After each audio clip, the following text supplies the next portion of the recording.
People, it's your boy Pete. Hi, how you doing? The other Pete down in the shadows in the depths from parts unknown. You got your boy Campbell Jake over there. We're gonna get into it. Week before Thanksgiving, first week of the Eagles loss. And we'll see. Poll question gonna rock. You already see the new sponsor at the bottom, new platform. Thank you for rocking with us. Let's go. Let's go. Oh my God! Oh my God!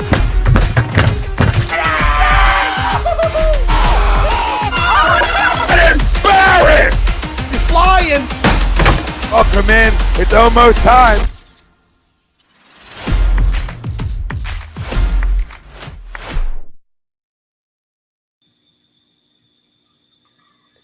What is up, everyone? Welcome to another edition of Birds of a Feather. As Pete said earlier, that's Pete. Oh, sorry. We're not mirrored anymore. So actually, our rights are our rights and our lefts are our lefts. So that's Pete Evans, Pete Young. As Pete said earlier, down the depths, down the darkness. I'm Jake Friel. Got a lot to talk about today. Howie's keeping busy, signing Ndamukong Suh, signing Linval Joseph. We'll talk about that. Given our Thursday Night Football live reactions, nothing crazy. Nothing crazy. We'll also be talking about around the NFL as well as No Huddle, where we kind of go around outside the sports world or in the sports world, whatever you prefer. But before we get into it, Birds of a Feather is brought to you by Baggio's Bread in Mount Laurel, New Jersey, the home of the best breads and sandwiches. Get 10% off your order when you mention A2D. Listen, if you need to get something for Thanksgiving, they got you. I'm telling you, breads, meatballs, sandwiches, it's great over there. So let's get into it. Our poll question for tonight,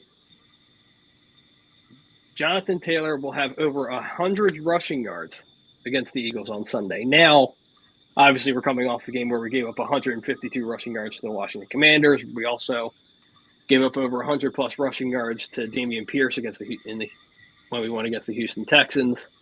It hasn't looked great. And obviously, Howie's frustrated, so he brought in Ndamukong Suh and Linval Joseph. Now, obviously, Ndamukong Suh isn't really your run stopper type of defensive tackle. He's more of a pressure guy. He had 6 sacks last year, so we still got something left in the tank. So Howie, I think, went he dabbled a little bit. He dibbled and dabbled left and right, but I think it's going to help tremendously.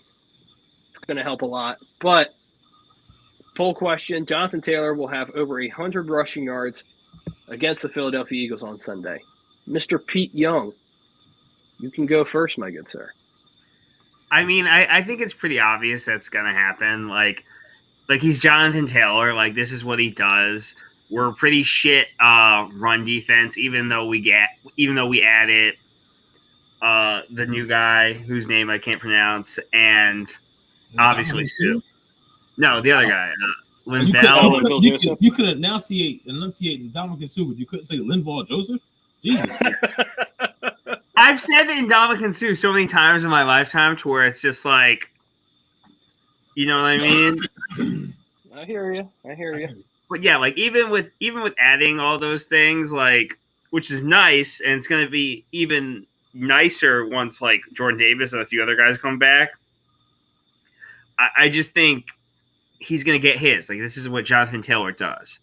I think the Eagles like win this game handily to where it's like, all right, cool, we got 125 rushing yards, but I also think they're garbage yards in my opinion. Like, he's going to get his, but it's going to be in a losing effort. Okay. Pete? Listen, man. I agree to the poll to a point. It depends on how the game goes. I disagree if the game goes the way I think it's going to go. And I feel sorry for fucking Indianapolis. That's all I can say. I feel sorry for Indianapolis because, we got hit in the mouth. Everybody in that locker room has a bad taste about how they played on Monday night. And it's really no rest for the weary because you have the Vikings that have the same record as you playing the Cowboys. You don't want to have to be a Cowboys fan come Sunday. And the Giants are only won miraculously with a +4. Through 9 games, the Giants have +14 point differential. +14. And they're 7-2. That can't last the whole season, but for this week, Will it last? We'll have to see. I think Detroit in the upset, but that's neither here or there. I think the Eagles get back to it, man. I think they play their most complete game that we've seen all year. Come Sunday, because when I look at no Shaq Leonard, aka people don't know who Shaq Leonard is. That's used to be Darius Leonard. Why he changed his name to Shaquille, I have no fucking. Okay, he did change his name. I'm just making sure I'm not going crazy. Yes. When did he do that? He did that in the offseason. Yeah, that's what I thought. Yeah, in the offseason. So he's out. He's on IR. I mean, you got Stephon Gilmore. They got a decent defense, but here's my thing, right? They played Las Vegas, who has one of the worst defenses in the league. And I think they put up 25 points, if I'm not mistaken. And they only beat Vegas by like maybe 2 or 3. Man, it was a single score win. And Jeff Saturday, he wants to run the football. We know that we just had our weakness on display. We couldn't stop the run. So you think game we're going to allow the same thing to happen? I don't think so. And Nick Sirianni knows if he runs the ball more in the first half against the Commanders, we probably win that game because we give our defense a spell. So, absolutely. This is where this is that game to say, like, listen, is 8-1 real? Was the 8-0 real? Yeah, it was real. It was real. And we get back to it this week. I'm confident. I'm probably will bet a good sum of money that the Eagles cover this spread, and the game's not even close. Game's not even close because it's in Indy. Don't get me fucked like this. It's the Colts. I'm pretty sure it's going to be a lot of midnight green in them stands. Oh, sure. So I'm not concerned with the game. However, listen, Jonathan Taylor has been banged up all year. Yep. Finally seemed like he was right. He was healthy. He has a coach that was committed to the run.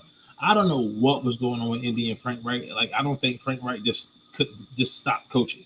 I don't know what was going on. I think maybe some of that was like what we're going right now with the Sixers with the Doc Rivers thing, where you just needed to do voice. But we'll see. We'll see. But I like the Eagles in this game. I like the Eagles big in this game. So, I mean, can I still see the Eagles win big and have Jonathan Taylor have over 100 yards today? Because can the bitch pop one for 75 or 60 at any given time? Sure, it fucking can. I can tell you that. So, yeah, but no. I mean, my heart, I'm disagreeing to the vote. Okay.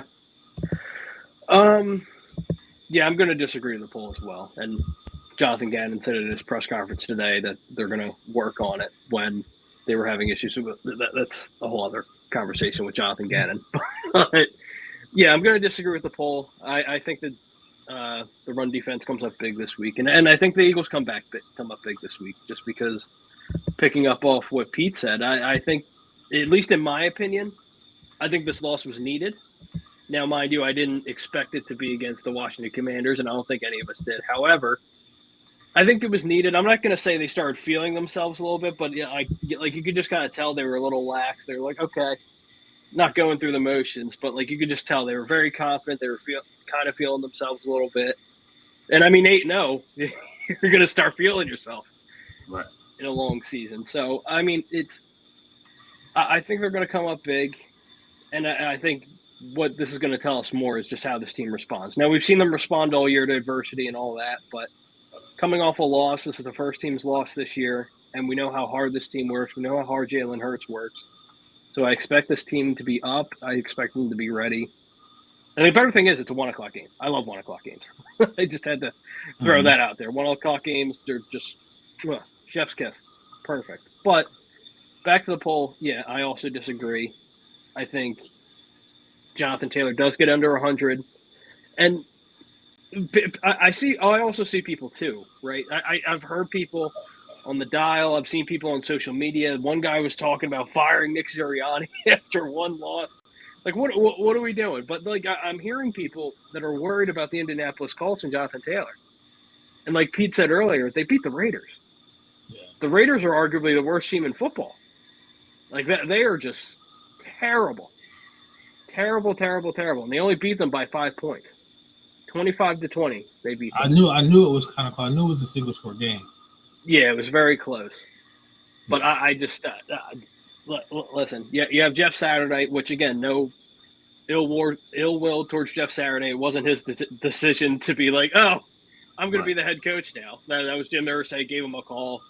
He's not the right guy for people to be mad at. It's Irsay and the whole other.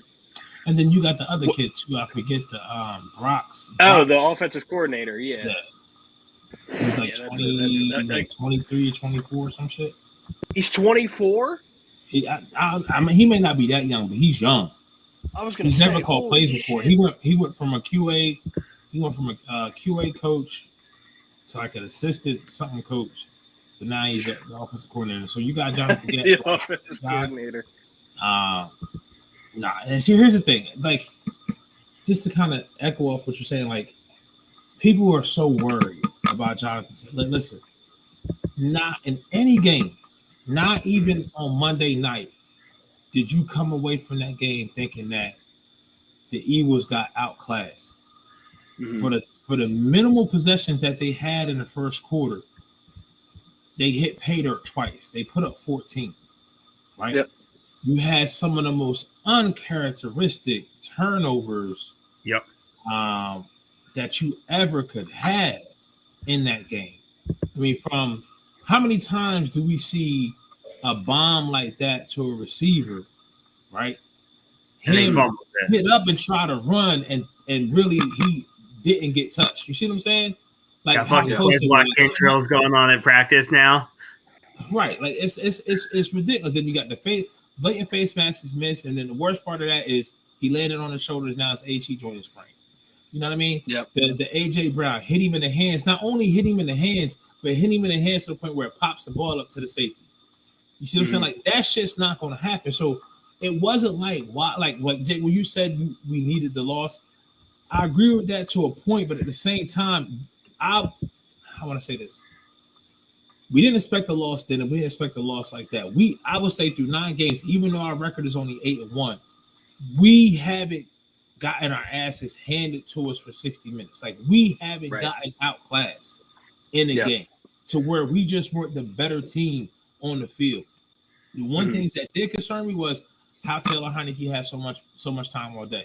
And I understand everybody's gonna say Gannon, bring pressure, but that's what you got Robert Quinn for. That's what you went and got your horses for. And Sweat had it a little bit. Obviously, he had the strip sack, but it's not consistent. But we knew that even 6-7 weeks ago, we knew the defensive pass rush wasn't a strong suit for the team. You could go back to Detroit when Darius Slay was on Detroit. Terry McLaurin fucked Darius Slay up every time. Every time Darius Slay, for whatever reason, whatever scary Terry does, Terry got his number. Yeah, for whatever reason. My boy's a Commanders fan. He tells me every time, it's like, yo, whatever Terry McLaurin has, bet the over. And that soft zone, all that stuff. But we didn't. I'm not concerned with Indianapolis. I'm not concerned because Washington beat us. If anything, do you think this team is not going to show up again in 2 weeks? For 2 weeks in a row? That's a bigger concern to me than sitting here telling me, oh, we should be worried about Jonathan Taylor. We should be worried about Matt Ryan. We should be worried about the Colts. I ain't concerned with that. I ain't with all that. Now, if you sit here and tell me, can we bounce back from adversity in the loss, regardless of however we got the loss, that's a little bit different story. But I think we're going to be all right. So that's just me. Nate, thank you for hopping on, sir. I like the setup. I think it's the first time we've seen this setup. Jonathan Taylor will have over 100 yards rushing against the Philadelphia Eagles on Sunday. Agree or disagree, sir? Oh, sorry. I got the mic. You guys can hear me clear? Yeah. Oh, yes, sir. Okay. Clear. Okay, I got the mic. Yeah, so it's it's funny because I'm gonna switch the mood up real quick, if I don't mind. And because it was a funny thing. I saw a couple posts from before, and you look at stuff on the internet and you just kind of see stuff, and then when you see stuff from you guys and you know them, and you guys know, and I know them, and there's a line that gets drawn in the sand, and then sometimes people put their foot across that line, right, and they step their toe into the water a little bit, but you know what? This guy, he put his whole goddamn foot in it, right? And you guys know him, we love him, he's our guy, but I felt like there were shots fired. There was definitely shots fired, and you could call it friendly fire, but you got to understand, when you shoot at a shooter, shooters shoot back, right? So this is going to Tom Arnone because this was shots fired about the undefeated. Now, this is the problem, right? It was in the minority. We all know that, right? Mhm. Hey, Yeah. would it be a surprise if they really went undefeated? Absolutely, right? I was in the minority. But to come on here and call us morons, call us idiots, get a clue, right? Come on. Come on, Tom. Come on now, right? So I have a problem with that because hey, some people were probably in the minority with me because it definitely wasn't Washington. I'll tell you right now. Were they going to go undefeated? I think it was a better chance for them to go undefeated than them losing to Washington in that game 9 times out of 10. You know how much shit happened in that game for them to lose? Yeah. Shit, the goddamn dog jinxed us. That's what fucking happened. The dog jinxed us on the whole thing. So all I'm saying is just that you can't shoot shots, subliminals, because it was friendly fire. Because I was on that side of the boat, right? So I got to shoot back. So I got to ask you, why are we glorifying the fact that they lost the undefeated season? We made videos, fellas. We made video, and Jake, you might have did the editing. We made specific videos out of that whole 2-hour Monday show. We took the video of them losing the undefeated streak, and that's what we posted. Are we glorifying losses now? Right? You said 99% of the time you picked the Eagles, but what did he say? What does Tom usually say? What's that saying again? Oh, grow up, Peter Pan. Well, I need you to wake up, Sleeping Beauty. We don't do that as Eagles fans. No, we can't do that. Come on, man. I wish I had a come on, man sign. What are we doing? Are we okay? Are we okay? Like, this is what we're doing? We're glorifying Eagles losses? Like, we're happy they didn't go undefeated?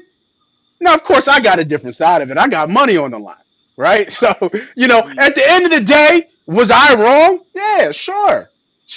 But we can't glorify the loss. We can't put videos out and say, oh, they weren't going to go undefeated. Nobody thought they were going undefeated. There was a pocket of people, including me. So I'm just saying, man. Just watch where you're shooting, brother.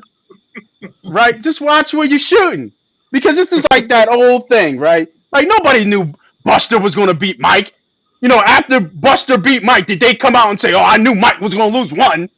Yeah. When Ali and Sonny fought, did they say that when Gretzky missed his 100-point or whatever his streak was, when Bill Russell didn't win another championship, the next day they did not make a video. They did not say in the newspaper. They did not say in the press that, oh, I knew they were going to lose one. Come on, man. What are we talking about here, Tom? Let's go. What are we talking about, Tom? All I'm saying is, brother, I see you jumped on. You're not the only shark in the water. That's all. I don't want to be the only shark. Be careful where you shoot. Be careful where you shoot, because you're shooting friendly fire. Oh, well, absolutely friendly fire. You're just wrong on so many levels. And you said it to the people.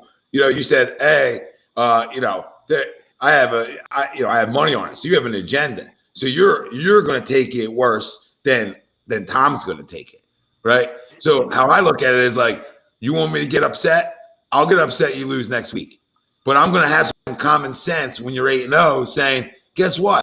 You might cough one up that you shouldn't. And nobody expects you to. And nobody's ever going to glorify a loss. What I'm going to do is say, okay, just like I'll teach my kids. What are you going to do the next time out? Because now we're going to find out a lot about you. So after Sunday, you might get a different time. I might be talking about firing people again, right? So it's an ebb and flow. But one loss, I didn't necessarily want them to lose, but part of me didn't want them to go undefeated because I don't play for regular season cuteness. This is what I said last night. I play for Broad Street. I play for Broad. So when I'm playing for Broad, I know we're playing chess, not checkers. Scared money don't make money, baby. Scared money don't make. I know it's against. Scared to death, 17-0. I know you would. I know you would, because nobody's done it, right? I get it. I get. That's why everybody wanted the loss, because nobody's done. Nobody's going 20-0, and I get it, right? I get it. But come on, B. We knew that was. What you Italian say? That's a fugazi. That was a fugazi game. Like, come on. because they might fuck around and go 16-1. Because I was looking at this schedule and I still don't see a loss. Maybe the Dallas game. Maybe the Dallas in Dallas Christmas huge game. But how we did today, and I think you said it best, and I was right behind you with it. He pushed his chips in. Because the open glaring hole, like we said in the beginning of the year, wasn't holes on this team, it was question marks. We saw a huge hole in our run defense, and he shored that shit up real quick.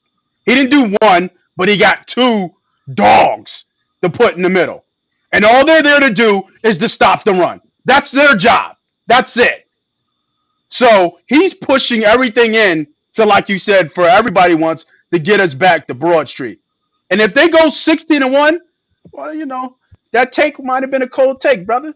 That take might have been a cold take, man. That's what. It won't be the first, but I did call you a moron last night, so I want to be I know you did. You did, and it was a subliminal too. Like I said, friendly fire.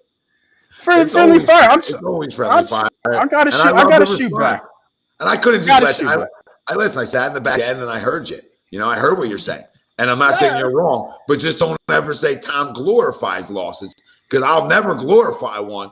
I'll say, okay, this is a bad loss. This is a game you should have won, even as bad as you played, right? But again, do we shore things up next week? Do we get off the field on third down? Do we do those little things that were the bigger problems? And I love the additions. Not as much Joseph as I do Suh, because I think Suh still got something in the tank. I think Joseph is just brought in because he's 330 and maybe he can take on a double team. But Suh can do both. I actually think he's honestly a better rusher or the passer than he is necessarily a run stopper. But because he did play with a monster run stopper with Tampa the last 2 years too in Vita Vea. So he's had that like combo with him. But that dude's probably still got something in the tank, and it's a home run, boys, because it's 8 games left. So it's like a lot of those guys at 35 years old, they ain't trying to do training camps and shit. They just want to sit around. They want rings. Yeah, sit around, be in shape. And when somebody gets hurt or somebody's not getting the job done, hey, we're available. And listen, you can't. Howie Roseman has made mistakes, but the fact of the matter is, and I'm not calling these guys home run hitters, but the fact that you just go out and address stuff and you put pressure, like Nate said, on people, well, you put pressure on these other defensive linemen, right? And you give them, and you don't ever have to play Fletcher Cox 70 snaps. But listen, agree to disagree, because I'm not gonna stay here. You know what I mean? I just want to come in and go back and forth with you because I love you, but never glorify. Maybe like Tom was a little easy on him. Maybe I wasn't easy on this defense. I'll tell you that. And I wasn't even easy on turnovers. But when you look at like how you're going to lose in this league, you turn the football over and you don't get off the field on third downs. It's like the easiest way to lose in football. So do we go back to our identity against Indy where we are going on them drives? We're dictating how the game's played, right? What we did this past week is we were back on our heels. We weren't ever used to having 6-minute possessions in the first half. And by the way, still scoring 14 points. Just to throw it out there on how bad the defense really was, okay? Even though the score didn't dictate how bad they were atrocious. So I'm going to ask for a couple things on my way out of here. If you ever drop Hassan Reddick or Robert Quinn back in coverage, you should be fired immediately, all right? I don't want to hear edge rushers. I don't want to hear he's an outside linebacker. That man gets after the quarterback, and the numbers prove it for the analytical nerds. Hassan Reddick, it is go get the quarterback at all times. I don't need to see him drop back. So what? He picks a ball off, and Jonathan Gannon looks like the smartest guy in the room. Grow up, Peter Pan. And Robert Quinn should never drop back in the history of Robert Quinn. Like that's just too cute for school, and I got no time for it. And I'll say it again, dude, get a third linebacker on the field once in a while. All right? It ain't gonna hurt you defensively to adjust. He's done a good job this year. I'll give him credit. But he reverted back to the guy we knew last year whose defenses couldn't do what? Get off the field on third down and get after the quarterback. We got all this money up front, but we can't get after the quarterback. You know why? Because we never help getting after the quarterback. I'm not looking for Jim Johnson. I'm not looking for Jim Schwartz. I'm looking for a guy that's willing to blitz 30% of the time. That's it, man. You got to help your DNs out. But when you're constantly running 2 linebacker sets, you got too many too many corners on the field. Bro, relax yourself. You got 2 shutdown corners. Go act like it. Go act like it. It's okay to bring pressure. It's okay to get beat. He's a former D-back, so he's like pissing his pants, leaving them guys on islands. Well, listen, they're better than you were, John. Leave them on island, man. Those 2 guys are island guys.Maybe not against Washington because Pete said McLaurin owns Slay, and you always have those guys who own you. And I got no problem with not playing press coverage because I think your D-backs see more. But it doesn't mean you can't mix and match. You never should be missionary at this level ever or predictable. And I think at times he is. That's my only question mark with this team moving forward. And how does this defense respond next week? And guess what? If they do that, Nate, Pete, Jake, it's kumbaya again, baby. Because one loss doesn't change shit. One loss changes shit when you turn into 2 and trends start to happen. And then people start questioning each other, right? And we start questioning them. So what are you going to go play Sunday? I love you guys. I'm sorry for taking up your time. Blame it on Nate. Blame it on Nate. No, you should have let it simmer. You should have let it simmer and answered back Monday, and it would have been fun. That's what you should have did. You should have let it simmer. I'll forget because we'll probably lose Sunday, and then I'll be so wound up that I ain't thinking about that. Yeah, you should have let Mr. We're not losing to Indy. We'll be fine. No, if we're the team we think we are, and really leave you with this, if we're the team we think we are, and this is the quarterback we think he is, he should be able to lead us, and we should come in with a huge response on Sunday. And like I said, last Monday doesn't matter then, right? And then we're going to be like, okay, now we found a lot about our ball club out. So as long as those things happen, we're in great shape, boys. Yep. But we ain't losing to that. We ain't losing to them. We're too good. No. We're too good, and we got to go act like it. And that's it. That's my rant. Nate, all right, man. You're like 40% right. That's all I'll give you. 40%. Yeah, you gotta try to stay one up on me. I'm just saying. Just remember, when you throw those subliminals out there that you typically do, I will be waiting. If it comes my way. We'll respond. I think Pete Evans might be the only one I haven't given a roast job to over here. Maybe Jake, maybe other Pete. I mean, Chucks gets his fair share. You know, he's in Disney, but he gets mentioned by name now. You know what I mean? Because he's a Twitter. This is his show, so I ain't taking it over. I'm just telling you, I don't know how he ain't coaching by now. You know what I mean? He's got all the answers on Twitter. He's got like he's like Elon Musk. I wonder how mad he would be right now. Like. Oh, he'd be very bad. He'd be upset. Would he? He would have liked I think he would have liked my part. He wouldn't have liked Tom coming on. No, oh no. Yeah, him and Tom go at it all the time now. I love Chuck. I would love to see that. He's an easy target. That's all. He's an easy target. We agree on plenty of things, though. But listen, if you're not debating each other and you're not having fun with it, and you're not throwing shots out, what are we doing? We're boys, man. Like when you talk in the bar with your boys, it's shots fired. When I text guys how wrong they are, it's having fun, shots fired. You know what I mean? Like that's what sports talk's always been. Because when you're hanging out with your guys, you're always breaking balls. You're always telling somebody they're wrong, right? But at the end of the day, Nate is wrong. You know, because he had an agenda. And on my way out, the shit I'm talking about. You see, that's the shit I'm talking about. I almost said those kind of guys act like they never played before, but I didn't want to do that to you because you did play at a high level. So I want to give you that respect. I never want to take your legs out that way. So I just called you a moron instead. But I said one guy. I almost said the one guy acts like he never played before. You know what I mean? Okay, you ever see Nick Cannon's Wild Out thing? Right, and they go back and forth, and then they got the ref in the middle. You little shaky, boss. You little shaky, boss. That's what I think about you, Tom. You're a little shaky. You're a little wish-washy every once in a while. You like to go back and forth. You know what I mean, stay on one side. Stay on one side. I'm on a side. That's the Broad Street side. I don't think you wrap your head around that one yet. That's the side I'm on. Oh yeah, I'll wrap my head around it. Hold on. You guys, everybody. I see now. I'm going out here. Now I gotta ask questions. Come on. Pete and Jake, you guys were good with 17-0. You guys were good with that. You thought that was going to age well. I would have been because I'll tell you. I would have been Gucci. There you go. That's what I'm talking about, fellas. This loss is so close. Like if you get to 11, 12, 13-0, that's cool. Now outside of just the loss. this team has to respond because guess what? The motherfuckers in your rearview mirror just got close. Not only in the conference, but also in your division.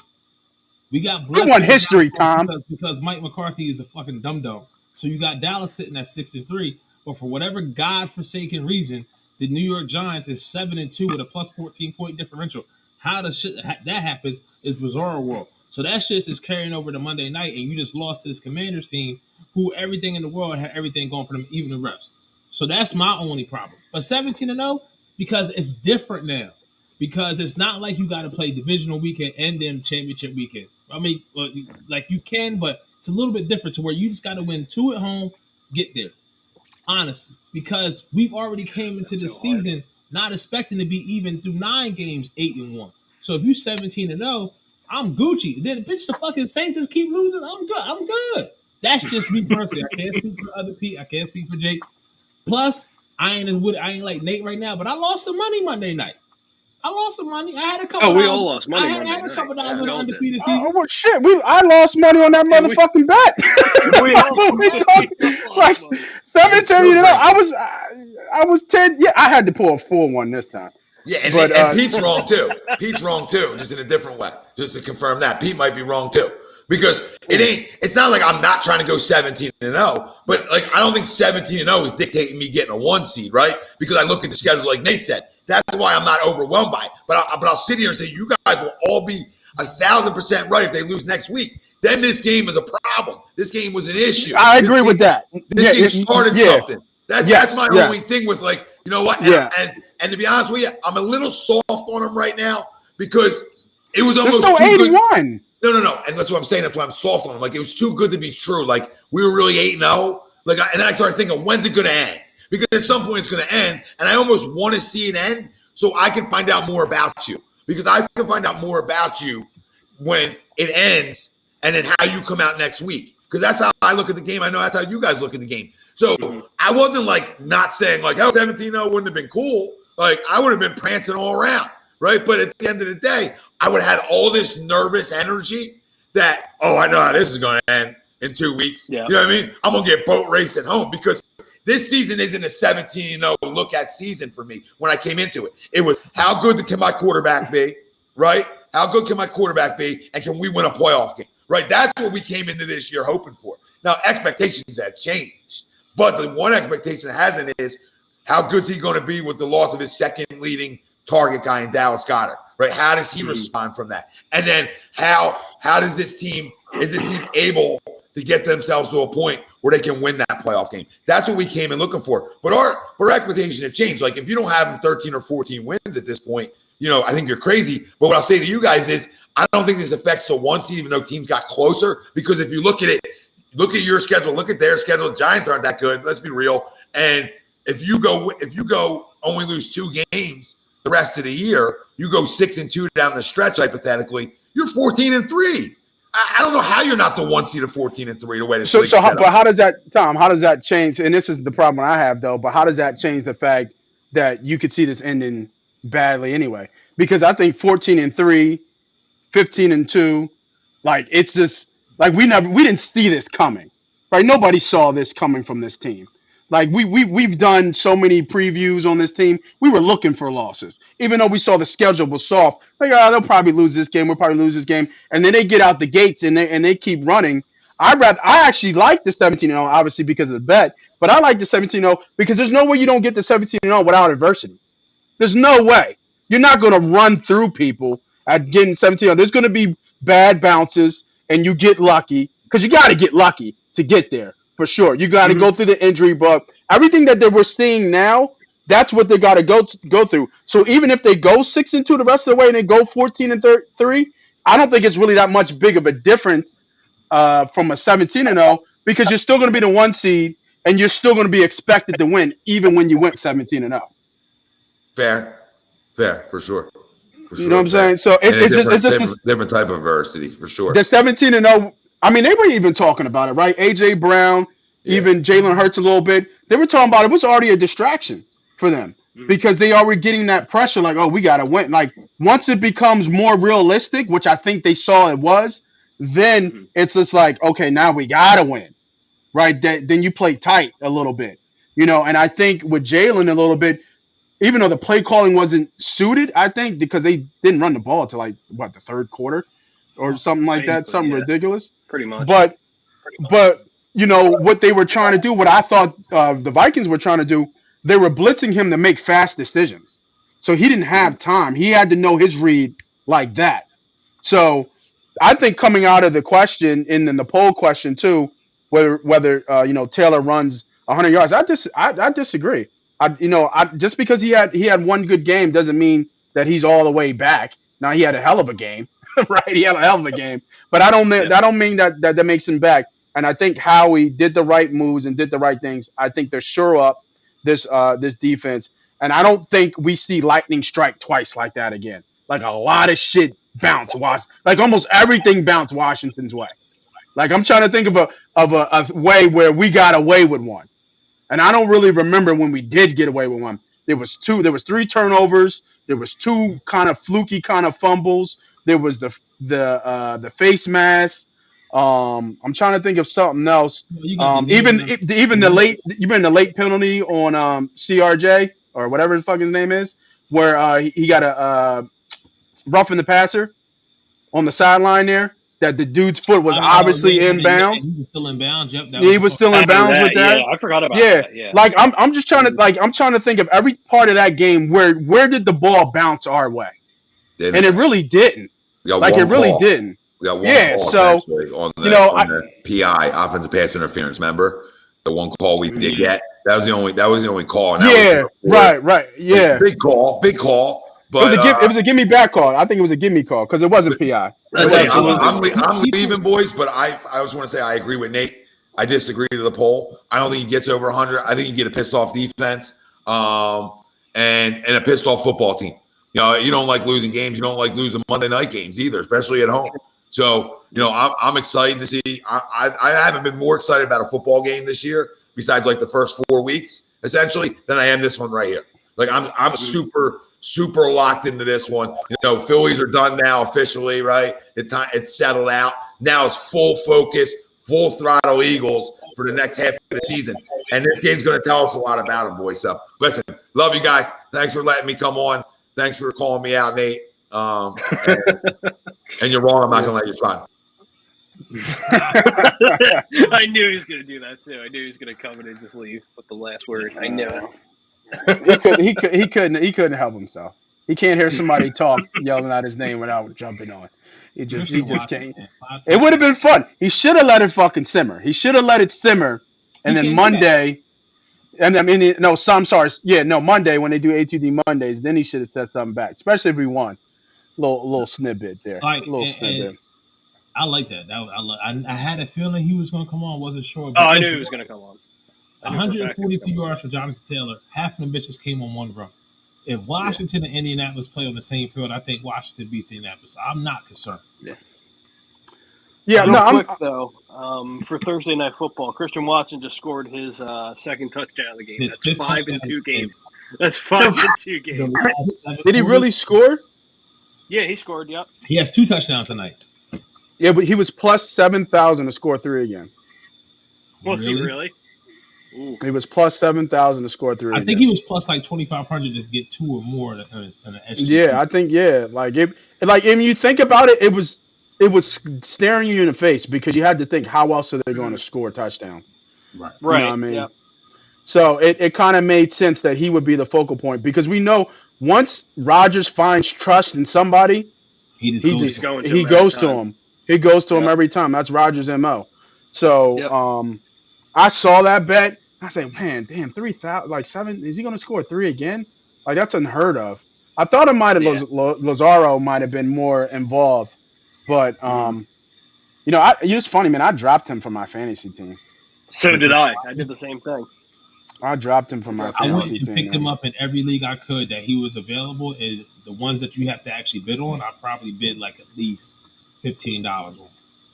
Because it's a keeper too. It's a keeper league. So I'm like, because like you said, Nate, if Green Bay has a number 1 wide receiver and you're in the PPR, but you go get him, you go get that wide receiver. That was Devontae for because Devontae. He was just hurt though. That's the problem. Like he was hurt, But I you know what? With fantasy, I forgot, man. With fantasy, is that's like you find gems for the second half, for the second run Oh, that you need. absolutely. Yeah. That people that really win you your league, and he looks like he could win people their league.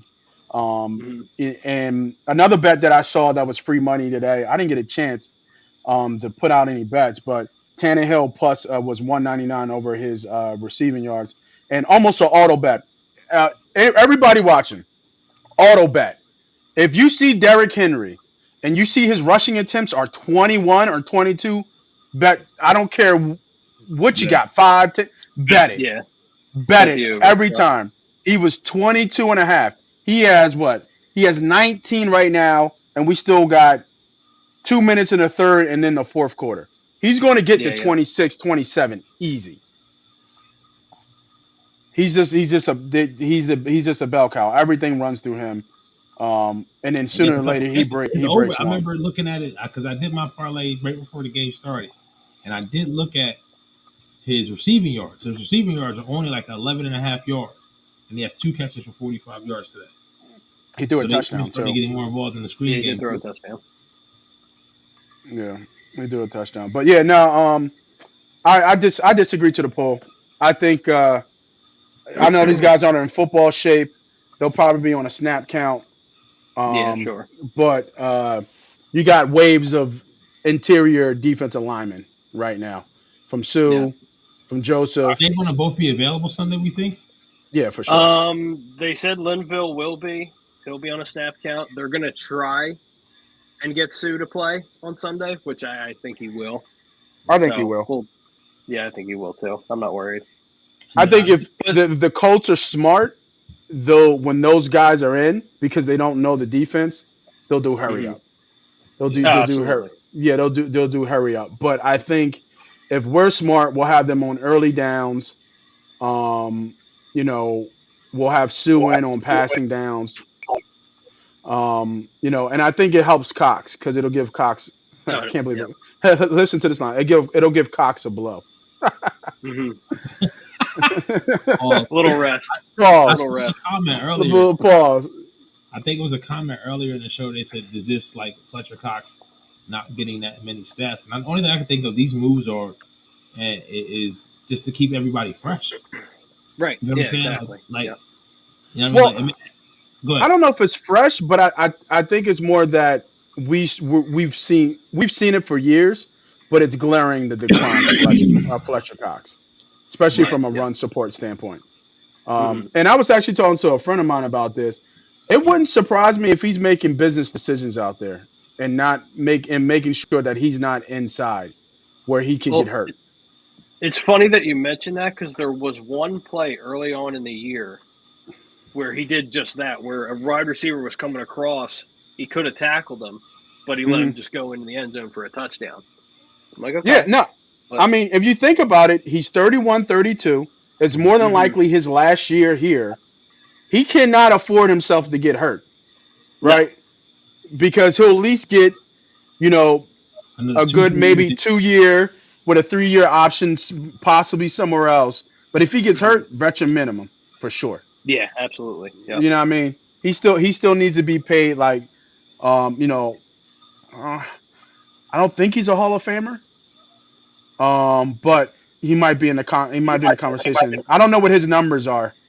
Definitely a Hall of Famer, obviously for the Philadelphia Eagles, but like a Hall of Famer from a defensive tackle standpoint, I don't know if he fits that. I don't think he benefits from that because of the era that he played in, and you have 99 in LA, and that's that's well, 99 is different though. He's different. Yeah, he's special. Different. He's way different. I mean, we're talking about literally maybe the best defensive player in like the last 20 years. Maybe when's the last time? Yeah. Well, I mean, who would you put in that same breath? Like LT. 20 years? LT's past 20 years. So you're talking like from 2000. Ray? I would say Ray probably. Ray, like there's not a lot of people in that conversation. Ed Reed.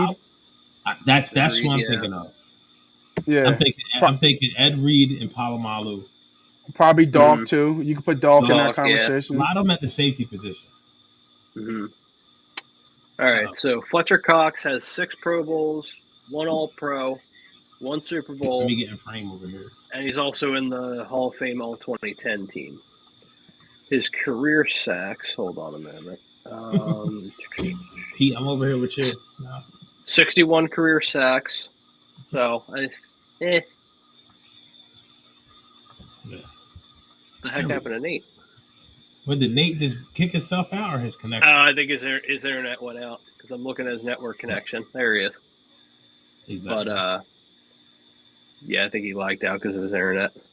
Try and bring him back in. But, yeah, I mean, for a defensive tackle, it's different. 61 sacks, that's really good over the course of his career. But I think he's also Hall of Famer on this team right now. Surefire, that's Kelsey. Yeah, I agree. Especially if we win a championship this year, you can lock it up then. If we win a Super Bowl again, then he'll definitely be a lock for the Hall of Fame. I mean, I think his brother already is. If he ended today, like if he retired today, I think Travis is a Hall of Famer without a doubt. So, Whoa, what are we doing? There we are. Jesus Christmas. Yeah, my bad. My computer died, so I was talking. I was like, what's going on? Yeah, Green Bay's defense. But I mean, Pete. Pete, do you think Fletcher Cox is a Hall of Famer? Fuck no. Okay. No. Damn, why so? Great Why so? Fletchini? I don't think so. Yeah, Why I think so- he's a No, Hall of Famer no, this still ever since in that the- one game where he blew the fuck up, he's been zilch ever since. 0 sacks in 6 games, 1 tackle for loss. The great Fletchini. Now you see him. Now you don't in 6 weeks. Stupid. I mean, you could have the same He is, argument. he's That's how I great feel with. That's how I feel with Hargrave, though. Like he'll have a stretch of games where he'll give you a bunch of sacks and then he just disappears. But that's where I You think let these me two know. moves You help let me though. know when Fletcher Cox has 3 straight games where he's averaging 6.5 sacks. You mean 6 sacks a game? Over a 3-game stretch, Hargraves has like He 6 hasn't sacks. done that probably since 2012, 2013. Yeah, let me see. The most sacks he had in a year was 10.5, and that was 2018. That was the year after the Super Bowl. Year after the Super Bowl, we had what the hell was his name? Oh my God, The other D tackle? no. The defensive end. What the hell was his name? I just had it too. Babin? He played for Seattle. Babin? He played for Seattle forever. Oh, you were talking about fuck. Michael Bennett. Michael Bennett. Thank you. Yeah. Yeah, Michael Bennett. Yep. But also Fletcher, when he was really rolling, he had it was Benny Logan next to him. Yeah. And the other starting DT. You know what I mean? So it's Benny just Logan, Bo Allen. But that year, I want to say 2030. It was one point where Fletcher was at his peak. He wasn't Donald, but that bitch was close. Well, there was a point from I want to say 2013 to 2014 where he was arguably a top 5 defensive tackle in football, and he just didn't get the recognition he deserved until obviously 16 and 17 where he quote unquote blew up. But it's just the early years of his career, he was fantastic, and the NFL just didn't realize it, which I think hurts him. I think if you give him 2 more Pro Bowls, you can almost lock him up for the Hall of Fame because that would add him up to 8. I think he still may get there. It's just different. It's just a different vibe. Yeah, it's way different now. It's way, way different.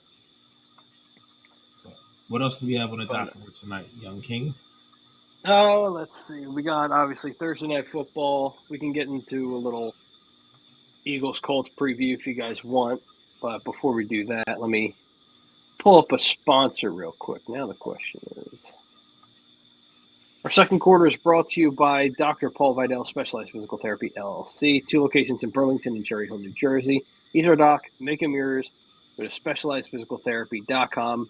Doc will take you if you got any ailments, any aches or pains from whatever sport you play or just whatever physical activity you participate in. He'll take care of you. Most major insurances are accepted. Dr. Paul Vidal at Specialized Physical Therapy. Again, located in Burlington and Cherry Hill, New Jersey. So I think we kind of previewed it a little bit earlier. But I coming off a loss, I expect this team to respond. I expect this team to respond in a big way. Because again, I saw some people on social media also trying to blame her. Going out to breakfast around like 10:30 tomorrow. I don't know what you got playing. But it's just I saw people on social media the other day too trying to blame Jalen Hurts. I'm like, what are we doing? Like, he wasn't the issue. You know what I mean? He wasn't the issue at all. So I just don't understand the agenda. There's Nate again. Nate's back. But yeah, getting back to what we were talking about earlier, I just think we're going to respond. We're going to dominate. Score prediction. I'm going to say 27-14 Eagles. That's what I'm going to say. I'll go. You guys got me, right? You guys hear me? Yeah, you're good. Yep. Okay. 33-17. I think they respond well. Okay. Pete? I'm going to go 31-20.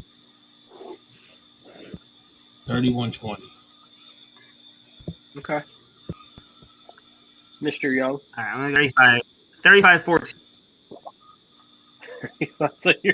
You're saying it's just going to be a total blowout. They're the fucking Colts, okay? It's Jeff Saturday and it's Matt fucking Ryan, okay? We're not rubbing their dick in the dirt. Like, what is this? What are we? We're not a fucking Super Bowl team. We are a bunch of frauds. We're exactly what the fucking cowboy cockroaches say we are. Yeah, if we lose to the Colts on Sunday, it's not going to be pretty. We lose to the Colts, I'll kill myself on there. Oh, wow. Wow. Shit. I will take a samurai sword and I will just cut my ribs open. Seppuku? Just yes. full-blown seppuku? Okay. I think if we lose, knock on wood, that I think that there will be some panic for sure. There was a little. There absolutely will be panic. There was a little bit of panic after the first loss, which kind of surprised me, and it even surprised me that the players really had to address it, and I just didn't get that. Like, I think Gilly said it best. Like, we're 8-1. We're still the number one seed, right? Yeah, we're still the number one seed. So we have the tiebreaker with Minnesota. So everybody who's talking about, oh, we lost or whatever the situation is, like, y'all talking from behind us, like y'all number 2, number 3, number 4 seed, like whoever. Like I think I saw Heineken get on. Who's what's the kicker's name? His podcast. Oh, Pat McAfee. Yeah, he went on Pat McAfee's podcast. Pat McAfee would never interview Heineke in his life. He's doing his book tour right now. That's what he's doing. Heineke's doing his book tour. Yeah, like it's just. You saw him after the game too. He did like the Kirk Cousins thing, wearing every chains and that whole thing. Yeah, I'm just like, dude, yo, relax. Like, you guys are 500. Relax. It was just crazy, and then even even with our fan base, like you said, just like the questions and kind of like the doubt, and it's just like, yo, like even like I think there will be panic, but I wouldn't even be panicked if we lost again. Because it's just like, yo, we're still 8-2. We're still in a great position. This is adversity. This is what you want to see. You want to see this team get over the hump and then make the necessary changes. Like it's just because we're in the internet world, everything's quick. Like we need things fixed fast. And we need this fixed fast too. We need to get back to winning because shit is going crazy. My rent didn't went up. My mortgage didn't went up. My insurance then went up. We did open enrollment at my job, and that bitch went up. Everything's going up. So we need the Eagles to win, right? Because we need something to look forward to the week. Because, shit, if you were in crypto and you was in FTX, you got your ass Oh, my burnt. God. Oh, my God. Like, just murked. So, We'll take any type of wins or positivity that we can get and we can find. So I get that, but even if they lost, man, I think where they are right now, I didn't put them here, and that's just personally me. I didn't put them here, so I'm not really. I'm not too worried about it, but I can definitely see panic, like real like panic, like oh, they are they frauds? Or is it their schedule? Is Right. Jalen Hurts really not an MVP? Is Gannon going back to his old ways? Is Sirianni really doesn't know what he's doing? Is this guy Wash? Is Goddard really the fuel that makes this offense go? Like just there'll be so many different not random, but so many different questions, and like you almost question everything. And it's just like, bro, they're 8-2. What are they, third in the NFL? like relax. You know what I mean? Like relax. So Yeah. I think they respond well, and I think we'll see that in the score too. Yeah, no, absolutely. Pete, got anything else to add? No, it's a lot of echo what a lot of they said. That's the truth. And the thing is, like I said earlier, it's like you wish that the loss would have came maybe at double-digit wins, but it's not like that. Like people who say frauds or this, that, and the third that they lose Sunday, like listen, dog, like the whole fucking league is a fraud. I've never seen this much parity in the league across the board, where you have two divisions, AFC East, NFC East, who you thought they would have a couple good teams in the bottom of the basement, and pretty much every team is above 500. You never would think that at this point in the season, that 9 games in, or almost 10 games in, that the NFC East, every team would be 500 or better. You know what I mean? And it's like we're okay. Even if they finish 13-4, 12-5, I still think the number one seed is a legit possibility because the Vikings ain't like that. The Vikings had. I don't know. I can't say that about the Vikings. I think the Vikings. I think they're a different team than we played in week one. 2, but I'm also not scared about going into Minnesota and playing them in the NFC Championship game. I'd rather them play them here. Oh, of course. Yeah, agreed. Of course. Yeah. But I'm saying, like, but even with the Vikings, I mean, the Vikings could lose that. I'd rather play them at prime time too. Yeah. Yeah, for sure. But like, even if you play the Vikings here, right? Or no, like the Vikings this week. I was going to say the Vikings this week Sunday they play in Dallas. I think they're playing them in Minnesota, if I'm not mistaken. But Dallas is not a good matchup for Minnesota. That could be enough. That could be a loss for them right there. But if we handle, I don't get that line.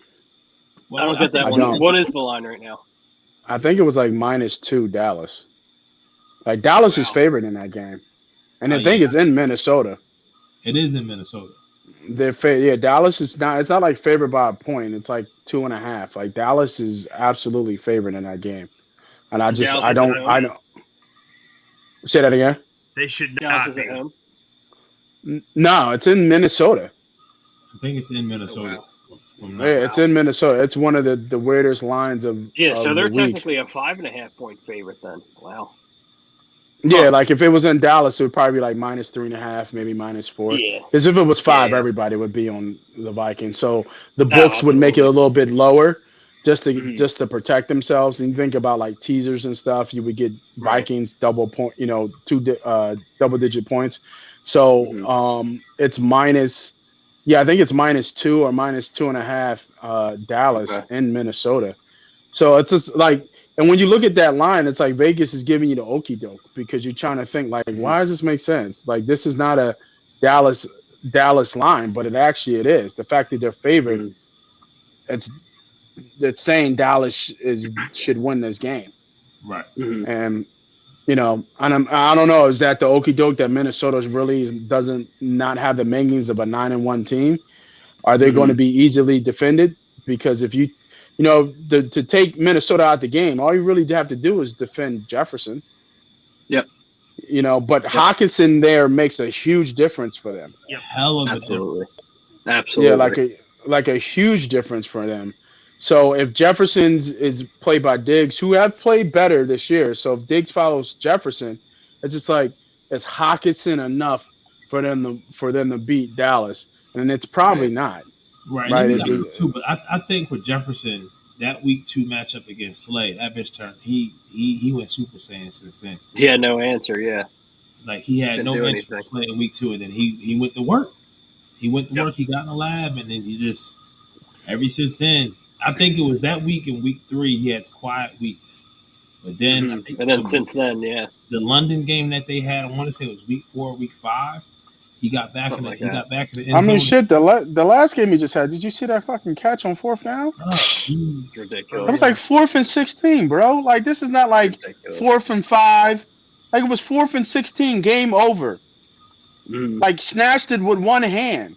Yeah, it's Like, crazy. that And was- this is, remember the Odell. Stephon Diggs catch All was similar Odell. to that earlier in the game. Stephon had grabbed with one hand like that, but it wasn't like Justin Jefferson. Not with the game on the line, bro. Like Yeah, it's that's- different when the game on yeah. the line and your number's called Yeah, and you gotta make the catch. Like you gotta make the catch. Like that was insane, bro. That whole game was insane. But just that play, and that was just one. Like I mean, we all snapped out in the chat. Mhm. Like it's like insane. It was insane. that's now see that's that game like that. We don't have anyone in our schedule that would give us that game. That can go back and forth like that, and not Right. the closest thing we had was Detroit, and that was week 1. That's Probably Dallas, I think maybe. You think they can go back and forth like we can get in the 30s like that, back and forth, answer like. I don't think their offense is. I mean, their offense like they're going to run the ball. Right. You know, but if Maddox is not 100%, Lamb could get loose against our absolutely. secondary. Maddox, that's big because I do not want to see Chauncey Gardner-Johnson in the fucking slot at all. Yeah. So and then do you move him from the slot because he's been so well at the safety position? I don't think he would too. have played the slot Monday if Josiah Scott didn't get hurt. If he played. Yeah. Right. Oh, Scott got hurt too. Scott wasn't playing. That's why Gardner-Johnson was in the slot. I didn't know Scott got hurt. Wow.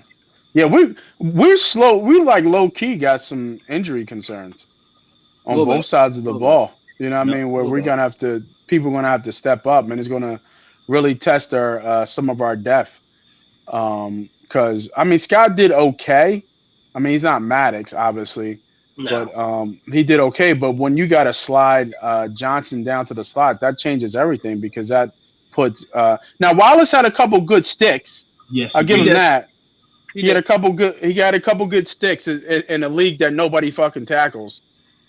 He had a couple good sticks where people didn't really get away from him, but he's still a liability back there for sure. But the guy I still think is the biggest one, and maybe you can kind of echo on this. It's not so much even what he does in the passing game, but his blocking for the running backs and chipping with the protection to keep Jalen clean. I think that's maybe what we may miss out of Goddard the most. You know what I mean? So Alcantara season. I mean, I like Alcantara as far as like catching the Alcantara, ball, making a play, getting yards after the catch.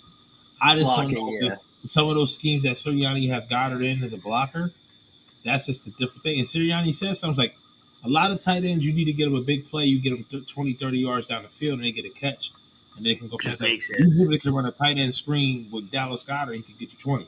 He's his closest thing to he's the closest thing to Travis Kelce, but he can block like George Kittle. I think athletically, are you talking like, or are you just talking about like that type of player? On, are you talking about Goddard? Yeah. No, Goddard's not Kelce. He's not. No, I'm talking about running a wide receiver screen and his explosive. I said he's close. He's not the same. Obviously, he's not the same. And I'm trying to think of a good comp for him. It's definitely not Kelce though. I mean, he reminds me of Sharp. Kelce's like you got to remember Kelce's been the best receiving threat on that KC team for years, and that's with Hill. That's what like he's always been the number one there. You know, I don't know if Shannon you switch and put. Nah, he's not Shannon. But if you put Goddard on KC, he's not putting up Kelce numbers. Russell Douglas. Yep. What do you got to pick? Yeah, but see, like this is my thing. When I look at Goddard, he's lined up a lot of time near to the line. He's running out, he's chipping the block, he's really chipping and then getting out this route. Listen, I love Travis Kelce for his elusiveness, his explosiveness, and how he can run his routes. Travis Kelce don't like to fucking get down and dirty. And Andy Reid recognizes that, and he doesn't let him do it.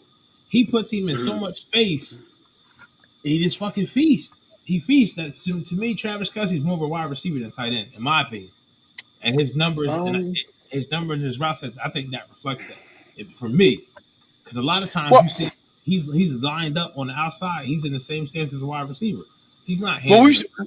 We've seen the emergence of the kind of hybrid type of tight end, right?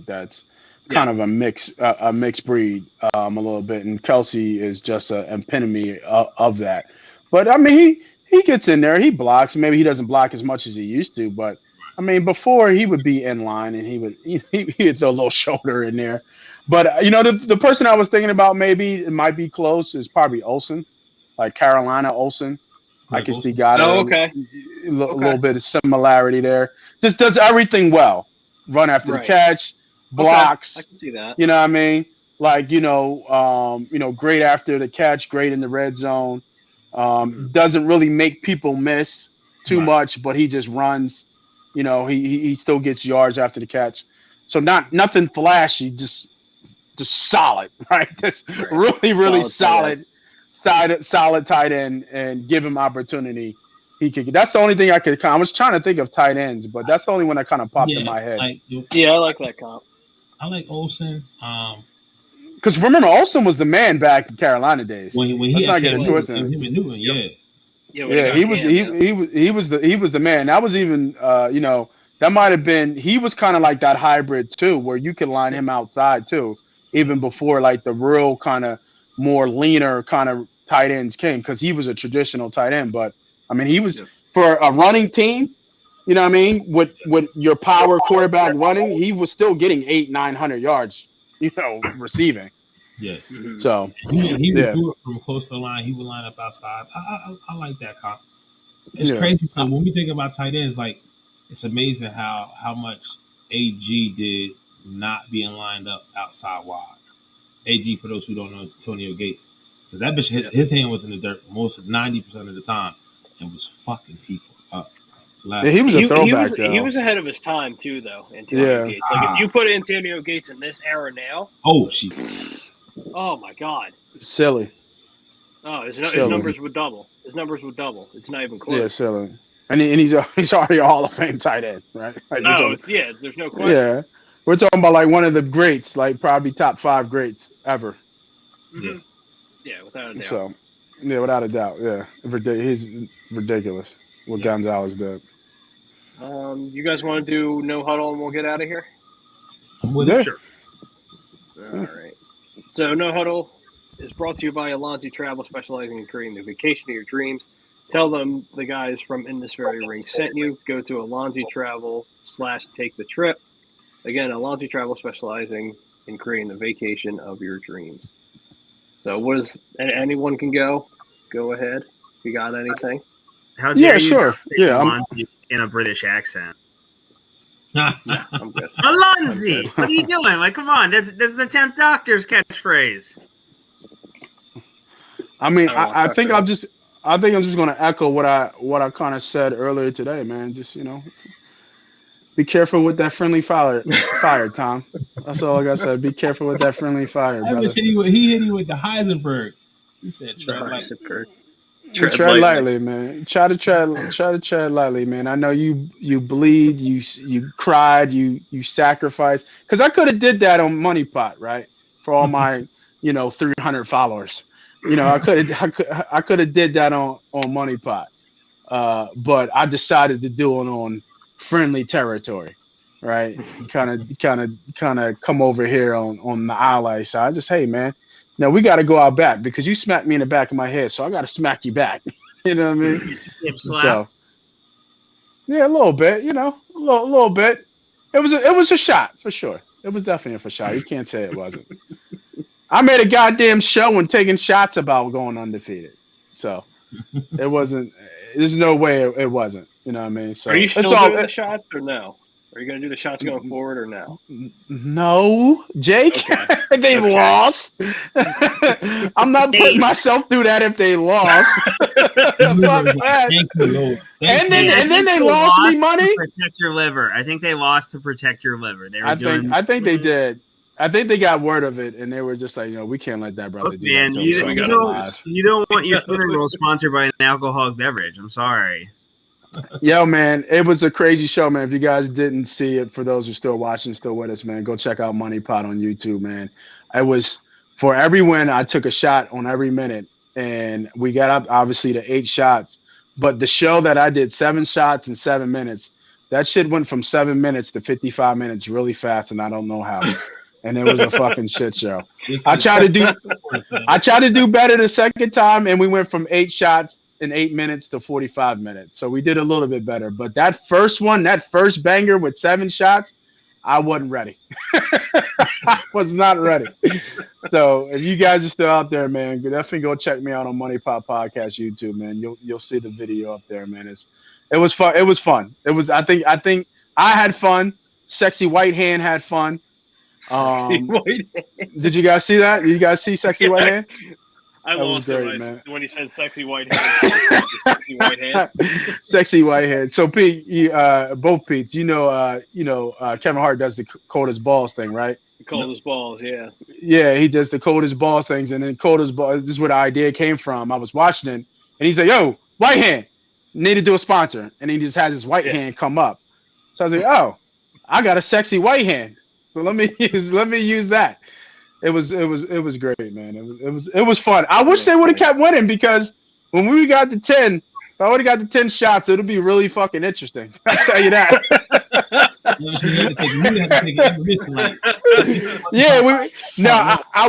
I was talking about it, and I was like, you know what? I'm probably gonna have to stretch these out. I can't do 10 shots in 10 minutes because it's half the bottle, right? Like the bottle. So my boy hit me up. He's like, there's like 16 shots in a bottle. And I was like, yeah, because I was taking shots and I got the 8, and I'm like, fuck, half the bottle gone, yo. So this is crazy. So if I ever think about it, if they went 16-0, that means I would have to take the whole bottle to the face. So, but this was the plan. See, this is why I kind of messed up, because the plan was, if they were going to go 16-0, if they were 16-0 and for the 17-0. I would have been down at the game. I would have been at the game, and I just would have been shit-faced. I would have been walking around with a bottle, tailgating, and I would buy tickets to the game, but there's no way I could go in. There's no way they let you in. There's no way. There's no way I would be able to go in. And I just would have had a bottle. I would have had somebody filming me, and we just would have seen what happened. We would have saw what happened, man, and it would have been a hell of a run. But hey. They lost. I lost money. If you guys follow me, I apologize. We lost money together. But like I say every time that anybody follows me or anybody listens to Money Podcast, including you fellas here, I know Peter, you don't bet too much, but I've won almost everybody I've met money before, and I've done that on multiple occasions. Not just you follow me, you just hit once. People have won money with me multiple times. So, it was all in good fun, but unfortunately, all good things come to an end. Yes, sir. That's all I got. Got anything else, boys? No. R.I.P. Kevin Conroy. Batman will never be the same. R.I.P. Twitter. Twitter will be fine, Peter. I don't think so. I'm already texting with a friend who's international. Be like, all right, let's set some shit up just in case. No, it'll be fine. People get so hyped up on his demands. He just spent $40 billion on a company. All right, if I spend $40 billion on a thing, you think you're just gonna sit there and work? No, we're gonna put some work in. Because I need to make this $40 billion back, dog. Like, what are we talking about? But when all the people who are keeping the website going basically said, fuck you, I'm going to take my severance and go home, you don't have a website. You have an HTML. You'll be able to hire people. Other people that are lining up for that job. Yeah, they're going to hire people, especially with Elon running the show. Like, Twitter might be a little simmer for now, but it'll be fine in the future. I don't have a problem with people call him a dictator and stuff. I don't really have a problem with he owns the company. He's telling people this is what you're going to look forward to, and you have a choice. You have a choice. You make the choice. You can't say it's a party of free speech, and then when people start making fun of you, you start blocking them like a little bitch. Oh, he can do what he wants. He owns the company, Peter. Free speech is back, baby, and then he goes straight puss. He owns the company. Not a billionaire doing that, and our politicians do the same shit. You can't hold Elon Musk to a higher standard than you do the people's public office. I mean, they do the same. He paid $40 billion for this shit. $40 billion, dog. Remember, he also tried to get out of the deal, so he has no choice. It was either You buy the company for $40 billion, or like half of Tesla is gone. Yeah, I mean, he got caught in the deal, and he tried to get out, and they made a shitload of money when they sold it, but still, he owns the company, so he can run that He'll make motherfucker. money He can run he has that more bitch money anywhere he wants. I don't than- like. he has more- I don't He'll think be what he asked for is like you'll get paid if you perform well, and I'm only taking the best of the best. I have no problem with what he said. Did it come off harsh to some people? Hey, sure. You don't come off soft by able It's to a be cutthroat business, man. Yeah, it's a cutthroat Exactly. business, and they're losing. Twitter. Remember, Twitter's losing money every single day. He's got to Yep. turn this ship around like that. So I'm okay. I'm okay with the Elon stuff. Yeah, we'll see. And got anything else for me, Peter? Yeah. Quick platform update. Obviously, we'll have no show on Thursday because of Thanksgiving. So all of us will be busy doing Thanksgiving festivities. Nate's cooking us all food. No, I'm kidding. But I know I am Nate cooking. is cooking. He is cooking. I am cooking for sure. But if you do need to get some last minute things for Thanksgiving, stop by Baggio's Bread, located in Mount Laurel, New Jersey. Home of the best breads, sandwiches, meatballs. They got everything for you. Desserts. If you need a last minute dessert, you're heading to your mom's house, an in-law's house, especially an in-law's house. You should bring some kind of dessert or something just so you can get that in. You know what I mean? But yeah, 10% off when you mention A2D. You're saving money. So it's just trying to help the people. But from Jake Friel, oh God, I'm not used to Pete Evans, Pete Young, Nate Moss, right down below. Guys, have a safe and happy Thanksgiving. We'll see you after the holiday. And go Birds. Go Birds.